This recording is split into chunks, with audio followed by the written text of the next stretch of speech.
দীর্ঘদিনের বাণিজ্য ও প্রযুক্তি যুদ্ধে এবার ১০ মার্কিন প্রতিষ্ঠানের উপর নিষেধাজ্ঞা আরোপ করল চীন, যারা প্রতিরক্ষা শিল্প ও বিরল খনিজ উত্তোলনে জড়িত।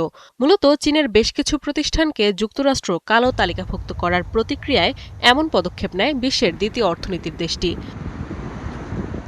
নিষেধাজ্ঞার আওতাভুক্ত ১০ প্রতিষ্ঠানের কাছে দ্বৈত ব্যবহারযোগ্য অর্থাৎ সামরিক বেসামরিক খাতে ব্যবহৃত পণ্য রপ্তানি করা যাবে না। এছাড়া বিশ্বের যেকোনো দেশ বা অঞ্চলের কোনো ব্যক্তি বা প্রতিষ্ঠান চীনে উৎপাদিত এমন পণ্য এসব প্রতিষ্ঠানের কাছে হস্তান্তর কিংবা সরবরাহ করতে পারবে না। নিষেধাজ্ঞার আওতায় থাকা ১০ প্রতিষ্ঠানের মধ্যে রয়েছে মার্কিন সামরিক বাহিনীর মহাকাশ প্রতিরক্ষা চুক্তিতে থাকা অ্যাভিওক্স, সামরিক বাহন তৈরি করা প্রতিষ্ঠান ওশকোস ডিফেন্স।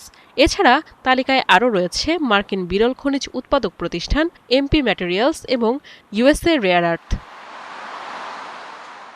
এর আগে জাতীয় নিরাপত্তার অজুহাতে চলতি মাসে ৮০টি কোম্পানি ও তাদের সহযোগী প্রতিষ্ঠানকে কালো তালিকাভুক্ত করে ওয়াশিংটন, যেখানে ছিল প্রযুক্তি জায়ান্ট আলিবাবা, বাইডু, এমনকি বৈদ্যুতিক গাড়ি নির্মাতা প্রতিষ্ঠান বিওয়াইডিও।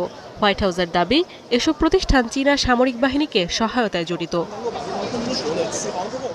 এদিকে সরকারি ক্রয়ে জড়িত সংস্থাগুলোর জন্য ৪৬টি মার্কিন কোম্পানির পণ্য কেনা নিষিদ্ধ করেছে চীনের অর্থ মন্ত্রণালয়, যার মধ্যে রয়েছে লকহিড মার্টিন, রেথিয়ন এবং বোয়িংয়ের প্রতিরক্ষা বিভাগ।